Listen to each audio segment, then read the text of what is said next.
Suelo recordar mis sueños entre 2 y 4 veces por semana. Y me fascinan, porque mis sueños son siempre sueños de aventuras y me despierto con un recuerdo muy vívido de lo que acaba de suceder.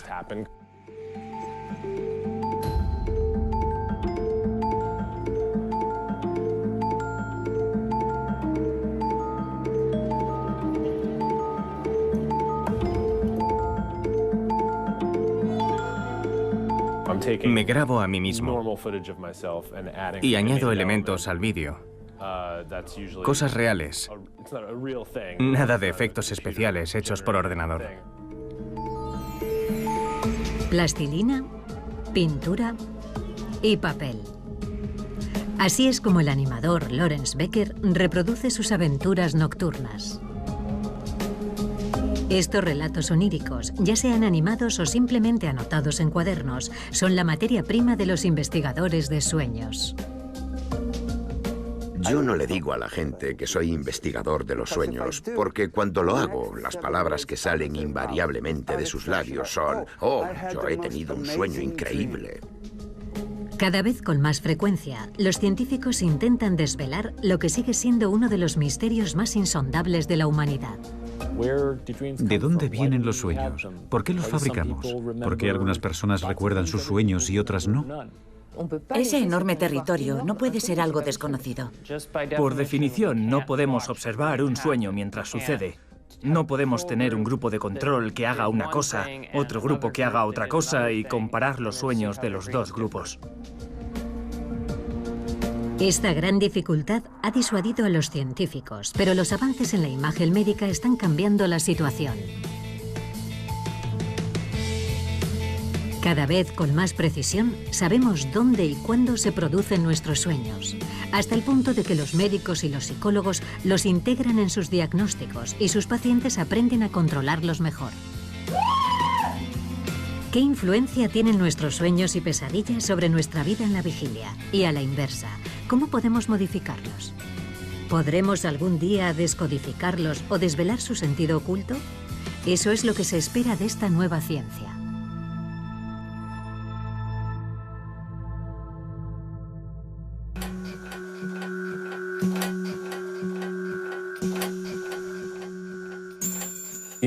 La interpretación de los sueños, el gran libro de Freud, comienza con uno de sus propios sueños. Freud está tratando a una de sus pacientes, a quien llama Irma.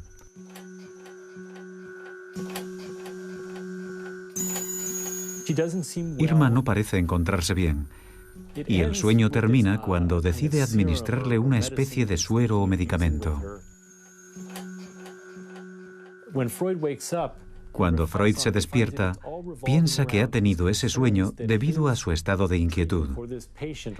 Y se pregunta por qué el tratamiento que está utilizando con Irma en la vida real no funciona.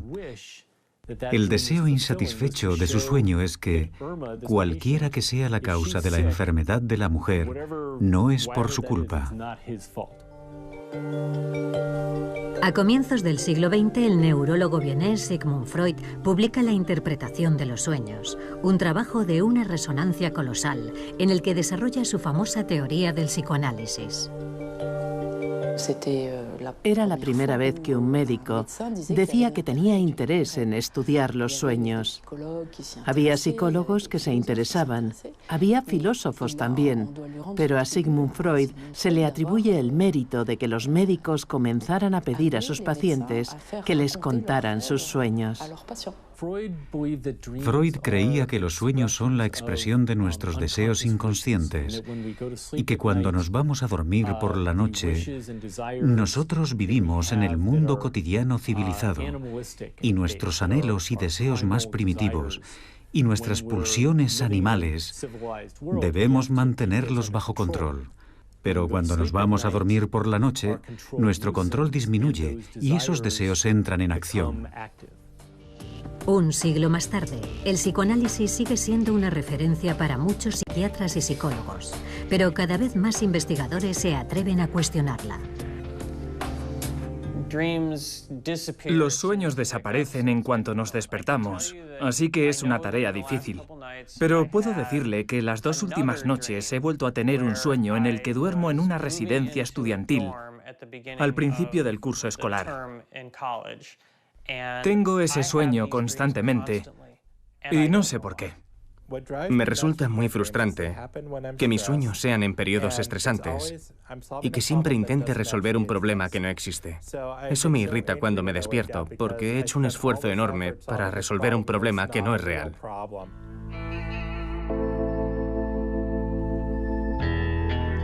El misterio de los sueños permanece intacto, al menos desde un punto de vista fisiológico. Nadie ha conseguido todavía explicar por qué cada noche el ser humano corta con el mundo exterior para dormir y tal vez también soñar. ¿Por qué durante 7 horas de 24, casi una tercera parte de nuestra vida, nuestros ojos están cerrados, nuestra respiración se ralentiza y nada nos permite adivinar qué es lo que ocurre en nuestra mente?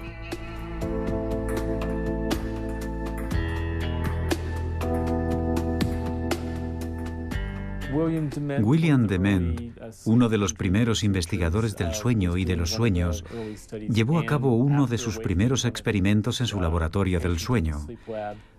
Un paciente le cuenta al despertarse que ha soñado con un partido de tenis, mirando cómo la pelota pasaba de un lado a otro durante el juego. El relato se correspondía con el movimiento de los ojos registrado en el laboratorio mientras el paciente dormía. Y de ahí nació la idea de que los movimientos de los ojos durante la fase REM del sueño reflejan en cierta medida la experiencia visual del sueño.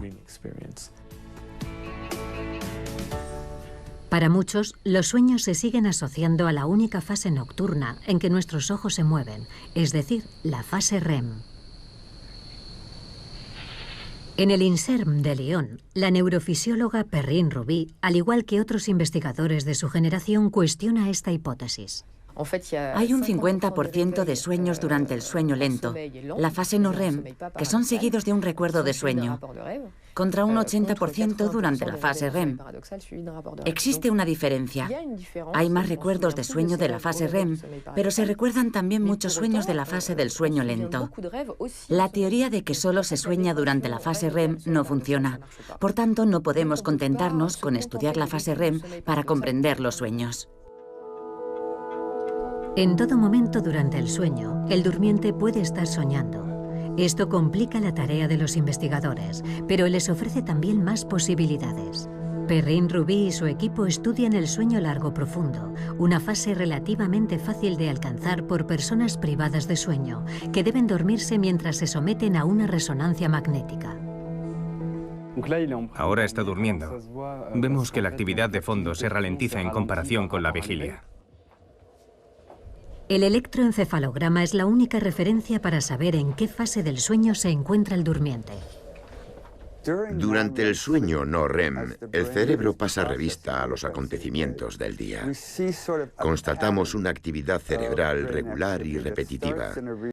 Comienza en el hipocampo, una estructura situada en el interior del cerebro, cuya misión es la formación de los recuerdos. Así que pensamos que esta actividad cerebral corresponde a la transferencia de información del hipocampo a la corteza cerebral, donde se almacena nuestra memoria a largo plazo. Durante las diferentes fases del sueño, el hipocampo vuelve a activar las conexiones neuronales utilizadas durante la jornada. Por ejemplo, si el durmiente ha hecho footing, la zona encargada del análisis visual de la ruta se reactivará al mismo tiempo que la encargada de la flexión de las piernas o la de la respiración. Si se encontró con amigos, las neuronas de la conversación se animarán al mismo tiempo que las de la identificación facial o la escucha musical. Estas conexiones neuronales nocturnas son muy similares a las diurnas, con la salvedad de que no tienen ninguna repercusión física. La señal eléctrica queda bloqueada antes de su transmisión al sistema muscular.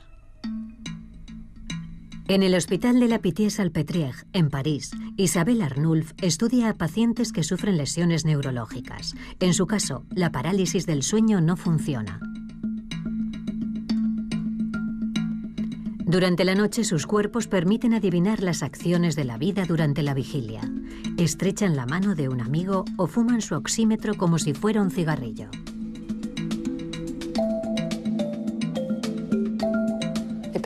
Las personas que exteriorizan sus sueños son muy valiosas porque tenemos el sueño mientras se está desarrollando. Así que podemos evaluar la duración, por ejemplo, y descartar la idea de que los sueños tienen una duración distinta a la realidad, que son más lentos o que un infinito transcurre en un segundo. La gente que muestra esos comportamientos lo hace a la misma velocidad que en la realidad. Tengo, por ejemplo, un paciente que ha construido una escalera y lo ha hecho durante un sueño de 1 hora, así que no iba más rápido que en la realidad.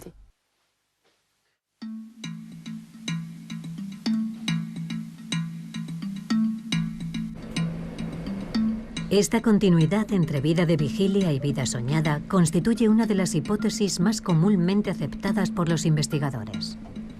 Hubo un participante que tuvo un sueño muy interesante durante la resonancia magnética, mientras dormía. Uno de los ciervos de la pradera, de detrás del centro, venía a golpear en la ventana con las patas para comer con nosotros. Comía con nosotros y luego era el ciervo quien le llevaba a la resonancia magnética.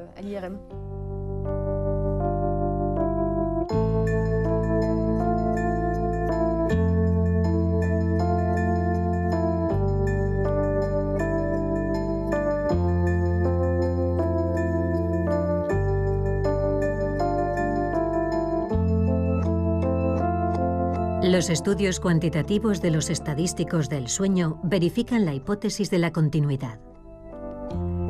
En Estados Unidos, Adam Snyder y Bill Domorf han creado el Dream Bank, o Banco del Sueño, una base de datos de sueños consultable en Internet. Su punto de partida se encuentra en esta caja: 1000 sueños de referencia titulados Las Normas. Las normas de Hall van de Kassel fueron recopiladas entre finales de los años 40 y principios de los 50. 100 hombres y 100 mujeres proporcionaron cada uno de ellos 5 sueños a los investigadores, de modo que hay 500 sueños de hombres y 500 sueños de mujeres. Y los llamamos las normas, porque pensamos que se trata de muestras perfectamente normales, en su mayor parte de hombres y mujeres en edad universitaria. Cada vez que nosotros o alguien hace un estudio sobre otro grupo, lo comparamos con las normas, y apenas hay diferencias. Así que con el paso del tiempo, cada vez tenemos más confianza en las normas. Este es un sueño de la base de datos de Hall van de Kassel. Es el sueño número 30. Estas son las fichas codificadas que se confeccionaron hace varias decenas de años. Vamos a buscar la ficha número 30. Aquí está. Me encerraron en un cuarto que comunicaba con otro más grande, que parecía un granero. Nosotros lo codificamos como agresión. Para comparar relatos que son por definición diferentes, cada sueño es codificado como una obra de teatro. El decorado, los personajes y las acciones principales. Los datos son compilados por ordenador para extraer las estadísticas en la escala de la población estudiada. Lo que te dice es que hay algo en los sueños que es permanente e invariable, aunque de alguna manera sea culturalmente específico. En los sueños de los japoneses aparecen menos animales. En los sueños de los estadounidenses hay más agresiones que en otras sociedades occidentales. Y el hecho de que en los sueños de los estadounidenses haya más agresiones es una prueba de la hipótesis de la continuidad, porque la sociedad estadounidense es más violenta que la suiza o la francesa, por ejemplo. Así que estos pequeños detalles confirman la gran idea de que los sueños se enmarcan en una continuidad con la vida de vigilia.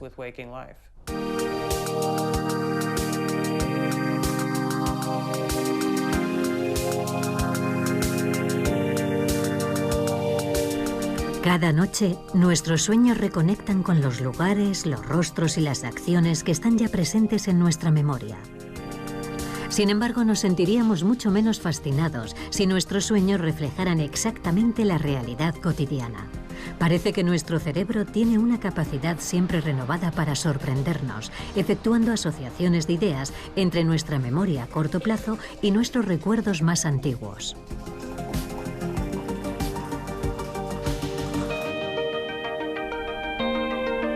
Los sueños del animador Lawrence Becker están sin duda más inspirados en su pasión por los cómics que en su vida cotidiana en Brooklyn.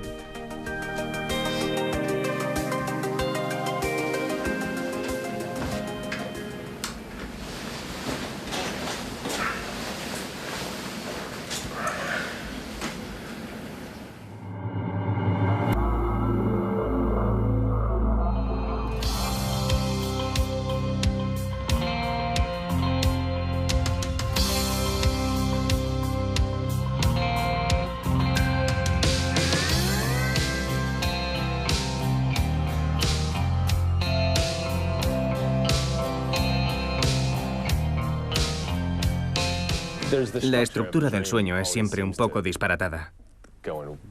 Parece lógica y luego de golpe todo se desmorona y se convierte en una estructura totalmente distinta. Recuerdo un sueño en el que explotaba una bomba y yo intentaba alejarme conduciendo. Yo sabía quién la había puesto. Era un trabajo interno del gobierno. Era un plan perfectamente elaborado. Pero de repente todo cambiaba y me encontraba nadando con una rana o cualquier otra cosa que no tenía nada que ver. No suelen durar.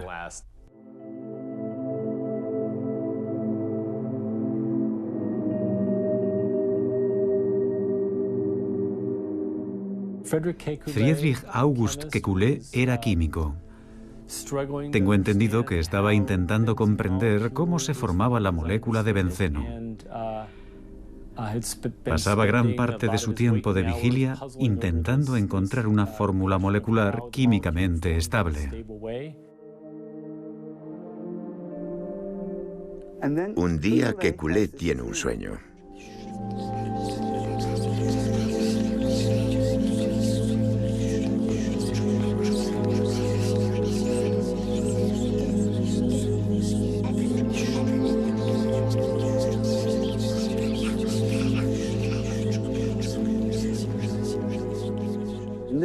En el sueño ve a una serpiente tragándose su propia cola.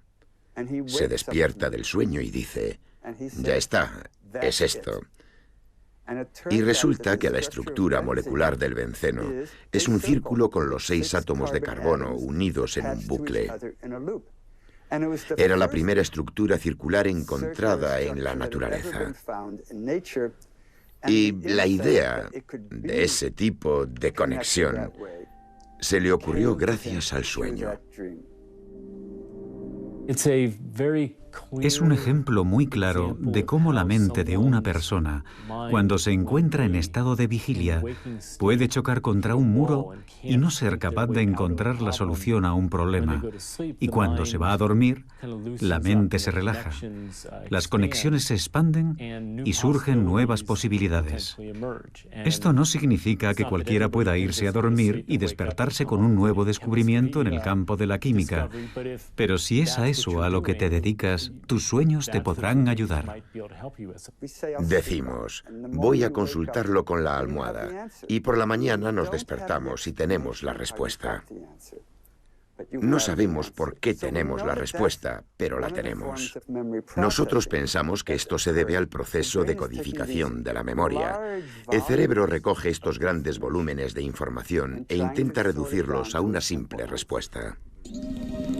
Para Robert Stigall, pionero en la ciencia de los sueños en Estados Unidos, el secreto de esta creatividad desbordante hay que buscarlo en el sueño paradójico. Cuando estamos en la fase REM del sueño, la parte del cerebro cuyo papel durante la vigilia es organizar los recuerdos e ir a buscarlos, la corteza prefrontal está prácticamente inactiva, lo que explicaría que nuestra actividad cerebral durante el sueño paradójico sea totalmente desorganizada.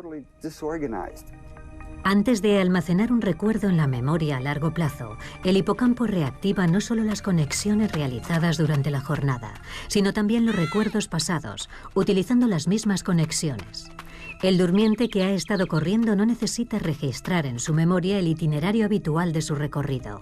Ya lo ha memorizado antes muchas veces, igual que su forma de respirar o de frenar el paso. Sin embargo, guardará en la memoria los acontecimientos excepcionales de su trayecto diario, como por ejemplo el del camión que ha estado a punto de atropellarle. Esta clasificación nocturna efectuada por la memoria crea acercamientos inesperados de recuerdos y de ideas. Estas combinaciones sorprendentes se encuentran posiblemente en el origen de nuestros sueños.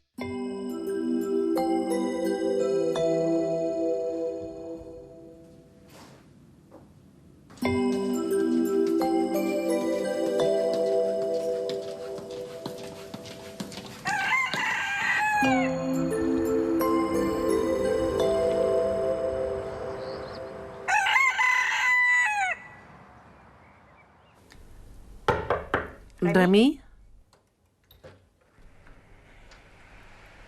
¿Remy? ¿Has conseguido dormir? Sí, sí. ¿Has conservado algo al despertarte? Oh, no. ¿No has soñado nada? Muy bien.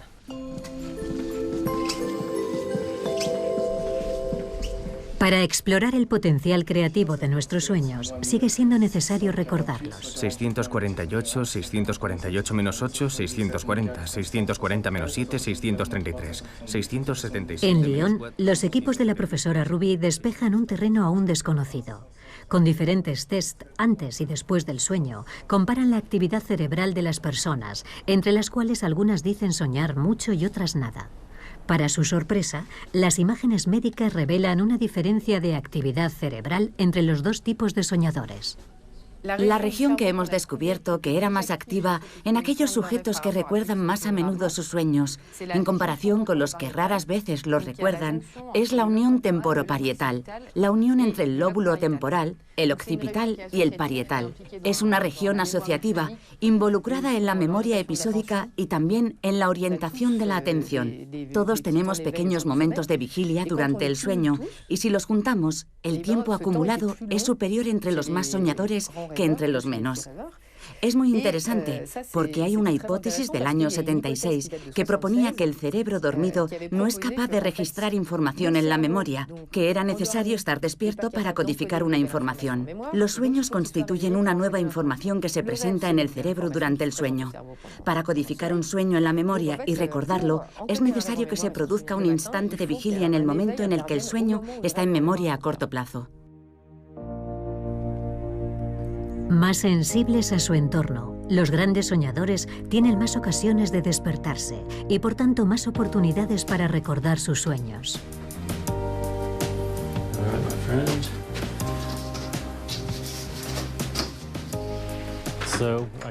Aquí es donde guardo mis diarios de sueños. Están todos aquí. Se remontan al año 1981. Estos son los más recientes. Ahora tengo un enfoque más sistemático. Utilizo siempre los mismos. Los tengo en mi mesilla de noche y al despertarme escribo aquello que recuerdo. Y más tarde, a lo largo del día, lo paso todo a mi ordenador.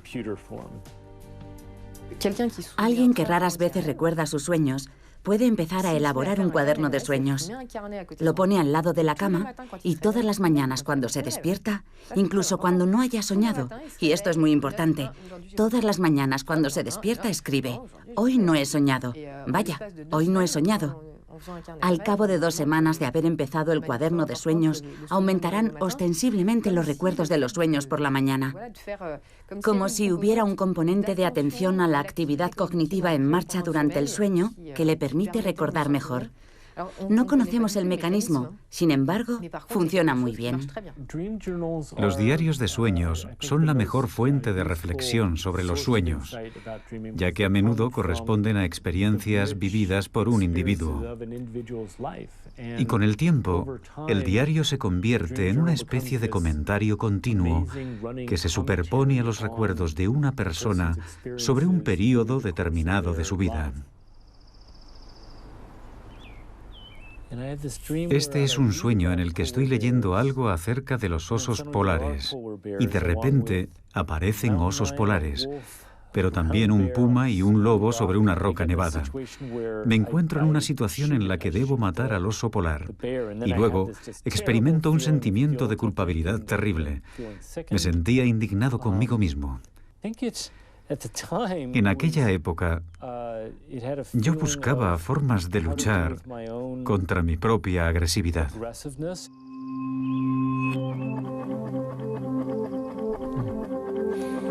Para analizar grupos de sueños, Kelly Bulkeley ha confeccionado una búsqueda por palabras clave.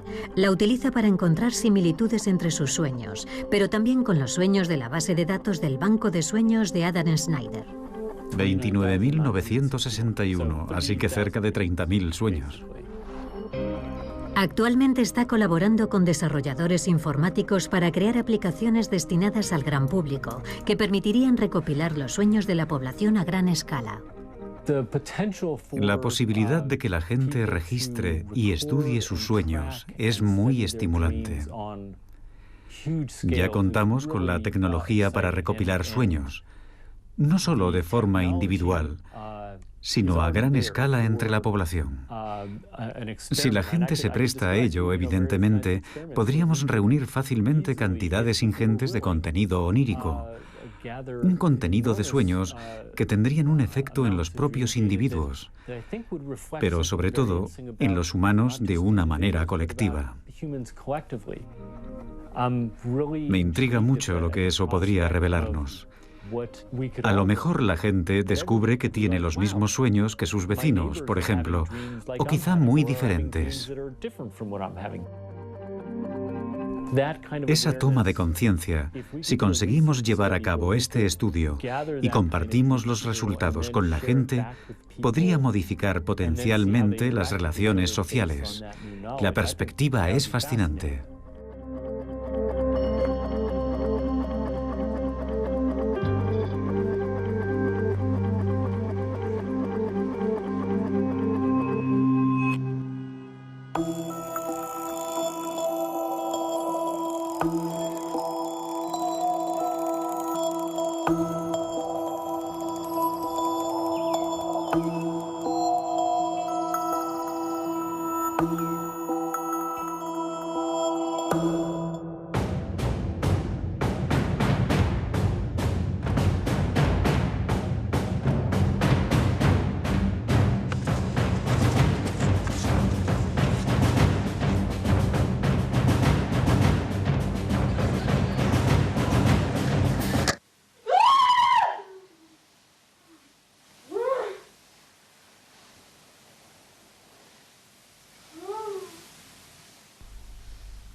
En un estudio realizado en los años 70, los investigadores despertaron a las personas durante la fase REM del sueño y les preguntaron qué habían soñado.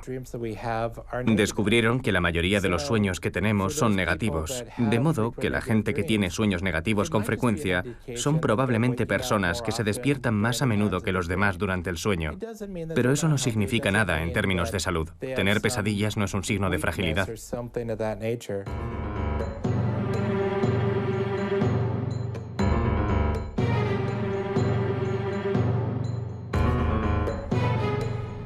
Por lo tanto, no tiene nada de anormal soñar que nos persiguen bolas de nieve o que luchamos contra pterodáctilos en mitad de la noche. Para poder tener esta intensa actividad nocturna, el mecanismo de la parálisis muscular es esencial. Cuando observamos a pacientes en los que el sistema no funciona o no funciona como debiera, es cuando realmente nos damos cuenta de lo importante que es permanecer inmóviles durante el sueño. El hecho de hablar no supone un problema importante. Podemos molestar al que duerme al lado o divulgar algún secreto, pero bueno, de hecho hay bastante gente que habla mientras duerme. No estamos muy bloqueados en eso, incluida la fase de sueño lento. Pero cuando empiezas a golpear a una persona con puñetazos o patadas, porque eso es lo que hemos visto, las personas que acuden a nosotros vienen con fracturas o incluso con hematomas cerebrales. Cuando se exterioriza, la violencia de los sueños puede llegar a ser brutal y las personas despliegan una fuerza colosal.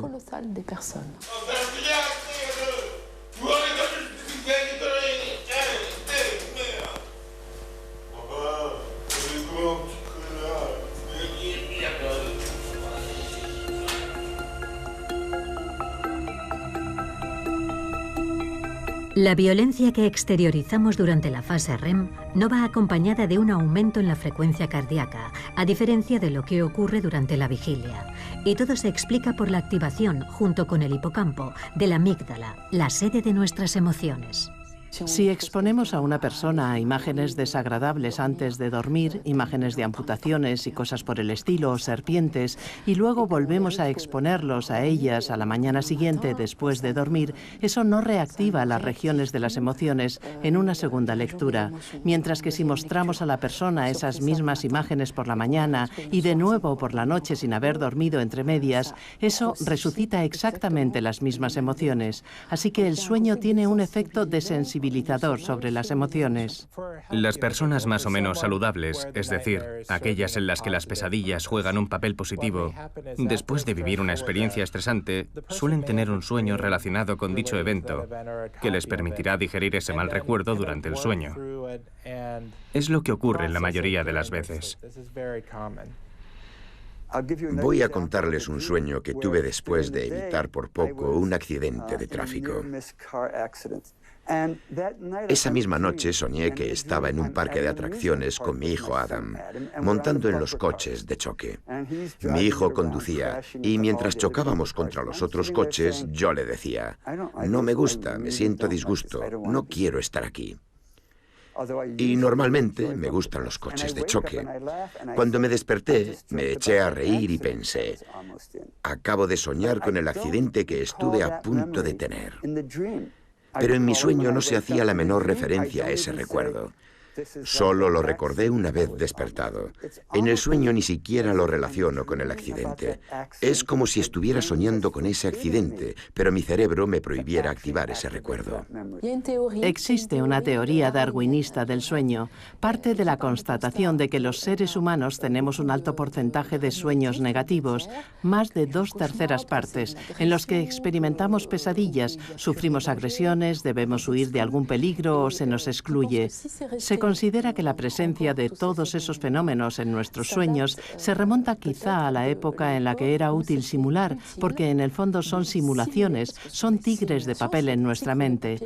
Se trata de una serie de amenazas en las que tenemos que huir o contraatacar y simular al mismo tiempo una respuesta. Si sueño que alguien me agrede en el metro y yo respondo dándole un puñetazo y huyendo, estoy entrenando a mi cerebro y si me ocurriera en la realidad podré reaccionar rápidamente y sin pensarlo. Cuando la emoción es muy intensa o el durmiente tiene un sueño demasiado ligero, la amígdala activa su sistema de alerta, lo que provoca el despertar y evita la pesadilla. El procesamiento de la emoción a veces se detiene o se abrevia durante el sueño, y es entonces cuando algunos pacientes comienzan a tener pesadillas recurrentes. Tuve mi primera pesadilla a los 6 años e inmediatamente comenzó a repetirse cada noche. Mis padres eran predicadores pentecostales, así que me llevaban al altar durante la oración y hacían todo lo posible, religiosamente hablando, para tratar de curarme de las pesadillas.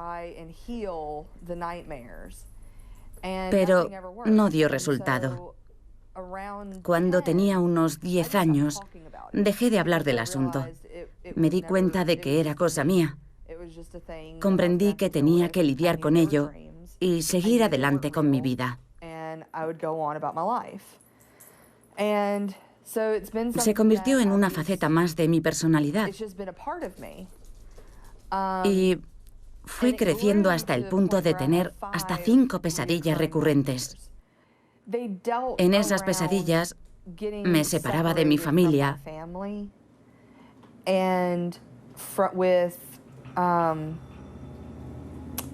y perdía todo el sentido de identidad.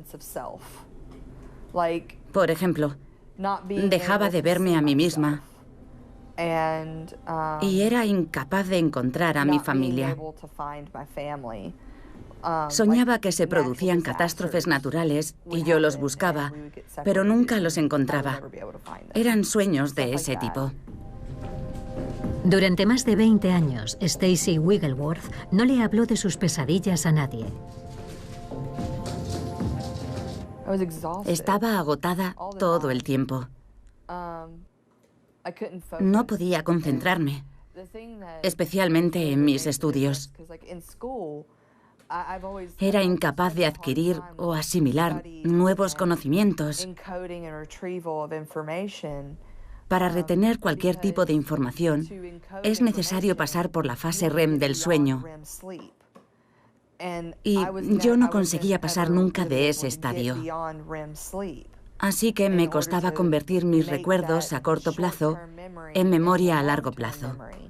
Las pesadillas recurrentes tienen un impacto muy importante sobre la vida de vigilia. Afecta a nuestra capacidad de pensar y procesar información. También afecta a nuestra capacidad de relacionarnos con los demás y disfrutar del presente.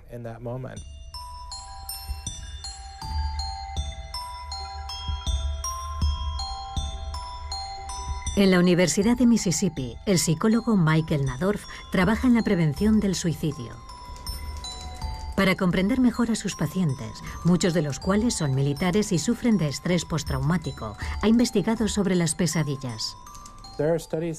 Hay estudios que muestran que entre las personas que han cometido alguna vez una tentativa de suicidio, el riesgo de reincidencia se cuadruplica entre aquellas personas que sufren pesadillas recurrentes. Y eso sin tener en cuenta el estrés postraumático, la depresión, la ansiedad y la adicción a los estupefacientes. Si descartamos todos esos factores de riesgo, solamente el hecho de tener pesadillas multiplica por 4 el riesgo de cometer nuevas tentativas de suicidio. Es un dato impactante y, sin embargo, a menudo ni siquiera nos lo planteamos. Existe un tratamiento muy sencillo para curar estas pesadillas, pero los pacientes como Stacey a menudo no lo saben hasta que consultan a un especialista. El tratamiento que yo recomiendo para las pesadillas se llama terapia de ensayo de imágenes. Los pacientes cogen su pesadilla y la cambian como ellos quieran. Solo les pedimos que creen un nuevo sueño y que lo modifiquen como mejor les parezca. Pueden cambiar las personas que aparecen en su pesadilla, pueden decidir tener superpoderes. Es un sueño, así que todo es posible. Al final, deja de ser un sueño negativo. Ya no es algo de lo que necesitan escapar. Y una vez que ya no es necesario huir de él, es posible terminarlo. Mientras que antes se interrumpía constantemente y volvía a empezar.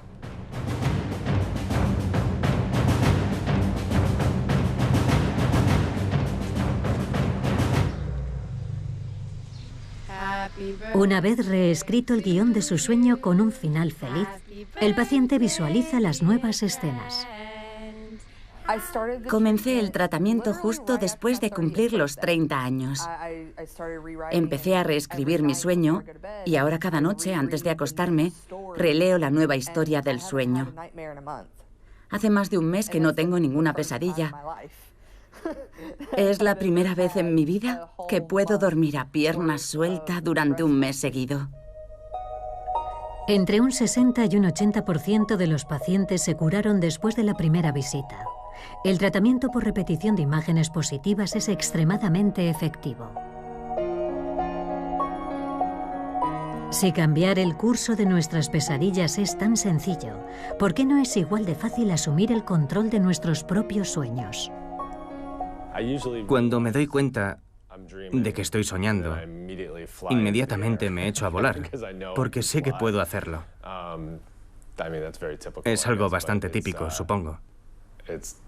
Recuerdo que una vez soñé que era Spider-Man. Estaba entre dos edificios y me di cuenta de lo absurda que era la situación. Sabía que tenía que ser un sueño porque estaba suspendido en el vacío, entre dos edificios como Spider-Man. Y en cuanto me di cuenta de que estaba soñando, me relajé y salí volando. Cuando las personas pueden controlar sus sueños, no tienden a hacer lo que uno imaginaría, por ejemplo, hacer el amor con estrellas de cine. Prefieren volar. Ese es el sueño favorito de los soñadores lúcidos, de los que pueden controlar el contenido de sus sueños. El problema con los sueños lúcidos es que son muy raros. Solamente el 50% de la población ha tenido algún sueño lúcido.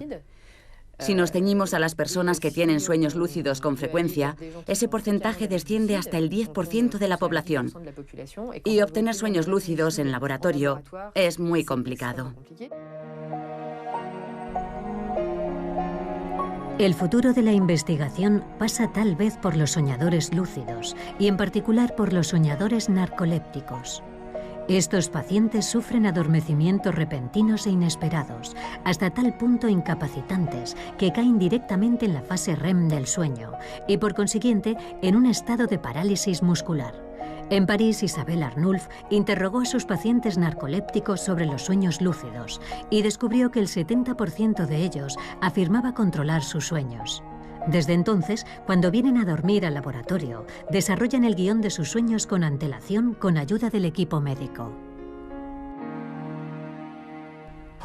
Le decimos a nuestros pacientes, trata de dirigir tu sueño, de controlarlo, y cuando sepas dirigirlo y sepas que estás soñando, haznos una señal ocular izquierda-derecha y si puedes, modifica tu sueño. No solo los ojos, realiza alguna acción que involucre tu respiración, como zambullirte en una piscina, pero siempre en consonancia con el sueño, no cualquier cosa. Y entonces haznos la señal ocular antes de comenzar la acción y cuando la hayas terminado.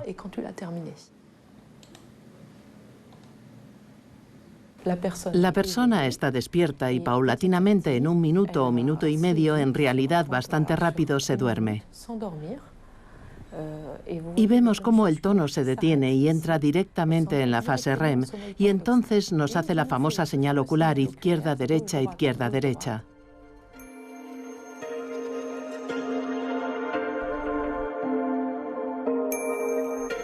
Aquí se ha zambullido porque la respiración se detiene durante 12 segundos y luego vuelve a respirar. Y aquí me ha hecho la señal ocular antes de comenzar la acción y cuando la ha terminado. Con esta paciente avanzaremos mucho más rápido que con otros que no saben cómo hacerlo. Es difícil hacer eso. La investigación sobre los sueños lúcidos está aún en pañales, pero es prometedora. Los narcolépticos podrían actuar como exploradores en el mundo de los sueños y ayudarnos así a comprender mejor sus características. En la Escuela Médica de Harvard, los equipos del profesor Steve Gold investigan otras pistas. Controlar los sueños no es muy saludable, porque impedimos a nuestro cerebro hacer lo que quiere hacer. Ahora los investigadores más avanzados salen del cerebro y prefieren las simulaciones informáticas. Anna Shapiro ha programado una red neuronal artificial capaz de retener y organizar la información que se le suministra. Funciona en el ordenador con diferentes programas. Es una versión resumida de las interacciones que se producen en el cerebro, tal como lo conocemos. Conocemos el hipocampo, conocemos los neocórtex, sabemos que hay córtex cerebrales asociados y sabemos que están todos conectados y qué tipo de actividad hay entre ellos. La verdadera cuestión es, ¿podemos conseguir que nuestra red neuronal artificial adopte el mismo comportamiento que la de los seres humanos? Pedimos que retengan en la memoria determinados objetos y estudiamos cómo sus recuerdos cambian después del sueño. Y tratamos de reproducir los mismos experimentos con el modelo informático.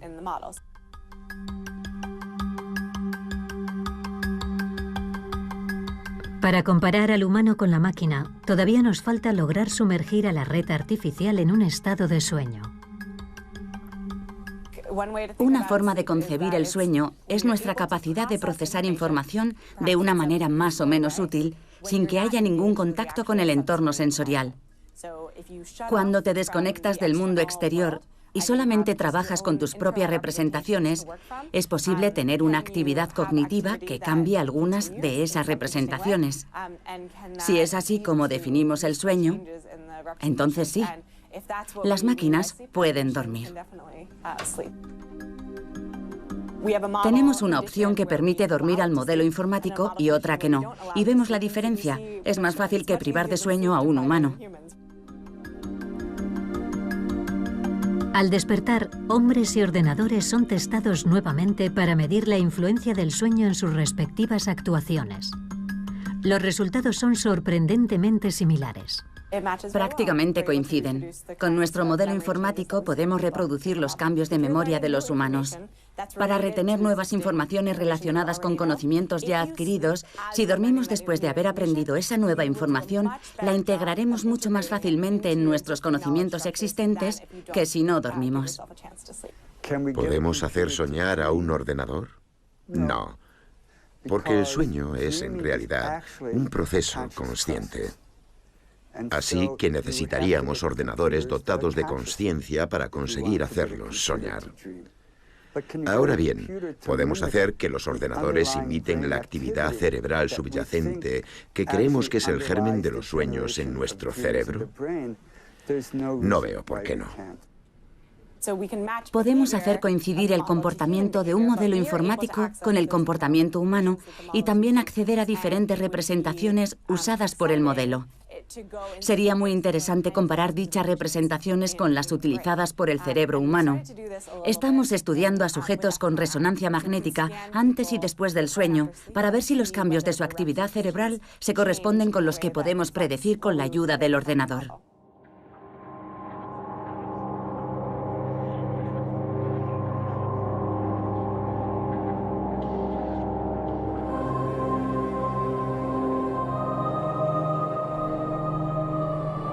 Hace algunos años, un equipo de investigación japonés liderado por Yukiyasu Kamitani desarrolló una máquina para descifrar los sueños.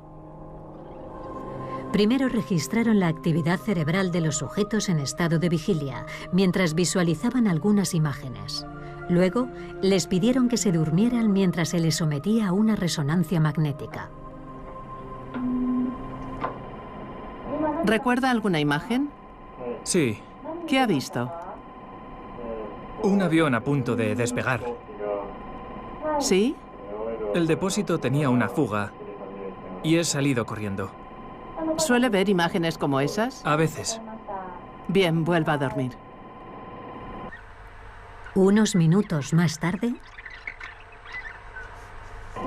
¿Recuerda alguna imagen? Había dos hombres armados con cuchillos. ¿Dos hombres con cuchillos? De acuerdo, puede volver a dormirse. Comparando la actividad cerebral en estado de vigilia con las imágenes y la actividad en estado de sueño, los investigadores intentaron predecir los sueños de los durmientes. En el 90% de los casos, conseguían establecer si el sueño en estadio 1 que había tenido el sujeto tenía como contenido mayoritario objetos o personajes. Es una información muy limitada y aún estamos lejos de descifrar el contenido del sueño a partir de la actividad cerebral. Cuando tenemos el sueño nosotros mismos, nos damos cuenta de que lo importante es saber de dónde viene la imagen. El personaje de este sueño se parece a mi profesor de biología y esta escalera es la que había en la casa de mi infancia. Nos gustaría poder introducir un electrodo en el cerebro y decir: oh, este es el recuerdo del trayecto a mi trabajo esta mañana. Y esto de aquí, es el recuerdo de la discusión que tuve ayer con fulano de tal. Pero no es así como los recuerdos se almacenan en nuestro cerebro. Nuestros recuerdos se almacenan de una manera muy difusa y utilizan redes muy extensas. Casi todo nuestro cerebro está involucrado. Tenemos áreas involucradas en los recuerdos, otras áreas involucradas en las emociones. Tenemos zonas muy diversas que nos permiten aprender nuestra vida cotidiana. Y todas estas áreas están activas al mismo tiempo.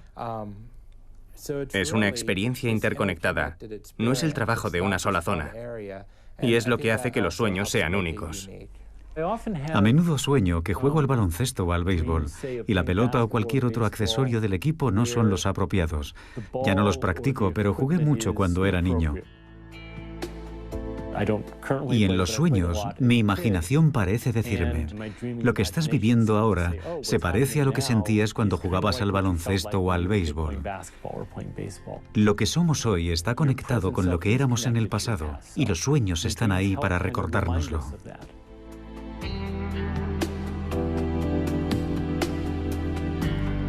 La ciencia de los sueños confirma que nuestros sueños son, sobre todo, una experiencia íntima.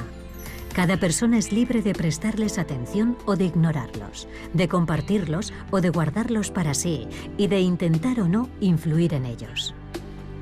En todos los casos, nos ofrecen claves enormemente valiosas para conocernos mejor.